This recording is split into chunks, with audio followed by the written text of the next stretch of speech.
দর্শক, আবারও আপনাদের সামনে উপস্থিত হয়েছে ফিলিস্তিনি স্বাধীনতাকামী গোষ্ঠীগুলোর প্রতিরোধের প্রতিদিনের গল্প। গতকাল বুধবার ফিলিস্তিনি ইসলামিক জিহাদের সামরিক শাখা আল কুদস ব্রিগেড নিয়ম মতো একটি ফুটেজ প্রকাশ করেছে। নিজেদের টেলিগ্রাম চ্যানেলে প্রকাশিত ওই ফুটেজে তারা দেখিয়েছে যে আবু আলী মুস্তাফা ব্রিগেডের সাথে ইসরায়েলি সেনাদের ছাউনি এবং সাজওয়াজানে মর্টার হামলা চালিয়েছে তারা। আবু আলী মুস্তাফা ব্রিগেড হল popular front for the liberation of প্যালেস্টাইনের সামরিক শাখা।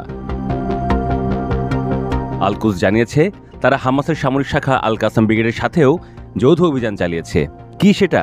গত সোমবার খান ইউনুসের সাতার এলাকায় ইসরায়েলি সেনা ও সামরিক যান লক্ষ্য করে ভারী মর্টার হামলা চালিয়েছে তারা। পপুলার রেজিস্ট্যান্স কমিটির সামরিক শাখা আল নাসের সালাহ আল দিন ব্রিগেডও আলাদাভাবে ইসরায়েলি সেনা ও সামরিক যানে 60 মিলিমিটার মর্টার হামলা চালিয়েছে। এই হামলা স্থানও খান ইউনুসের সাতার এলাকা। ফিলিস্তিনি প্রতিরোধ গোষ্ঠীগুলো বলছে 24 ঘন্টা ব্যবধানে তারা 4টি হামলা চালিয়েছে ইসরায়েলি বাহিনীর ওপর। আল কাসাম ব্রিগেড জানায় গতকাল তারা গাজা শহরের পূর্ব দিকে আল মানসুরা সড়কের আল সুজায়া পাড়ায় একাধিক অভিযান চালায়। একটি অভিযান হচ্ছে ইসরায়েলের ট্যাঙ্ক মেরকাভায় স্থানীয়ভাবে তৈরি রকেট চালিত গ্রেনেড ইয়াসিন 105 দিয়ে হামলা চালানো হয়। সোমবার আল কাসাম ও আল কুদস মিলে খান ইউনুসের আল সাতর আল ঘারবি এলাকায় ইসরায়েলি সেনা ও তাদের একটি যানে মর্টার দিয়ে হামলা চালায়। আল কুদস আলাদা করে জানায় খান ইউনুসের আল কাতিবা এলাকায় থাকেব বিস্ফোরক দিয়ে ইসরায়েলি একটি সামরিক যানে হামলা চালায় তারা। ইসরায়েলি প্রতিরক্ষা বাহিনী আইডিএফ জানিয়েছে 12 আগস্ট থেকে তার নতুন অভিযান পরিচালনা করছে গাজার জৈতুন এলাকায়। সম্প্রতি এই অভিযান অনুমোদন পায় ইসরায়েলি মন্ত্রিসভায়।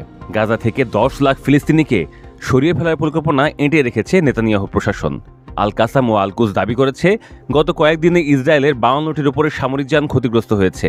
গত কয়েকদিন বলতে জুলাই মাস বোঝানো হয়েছে কিনা তা স্পষ্ট করেনি তারা।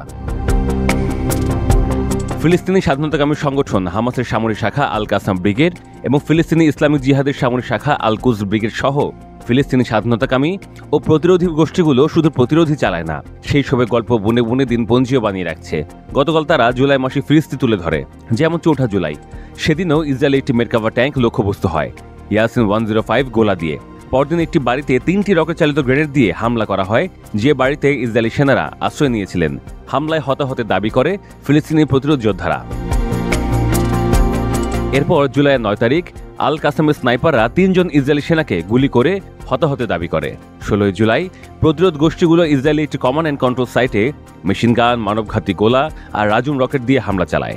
25 জুলাই প্রতিরোধ যোদ্ধারা একটি মেরকাভা ট্যাঙ্ক ও 2টি D9 সামরিক বুলডোজারে ট্যান্ডেম ও ইয়াসিন 105 গোলা দিয়ে হামলা চালায়।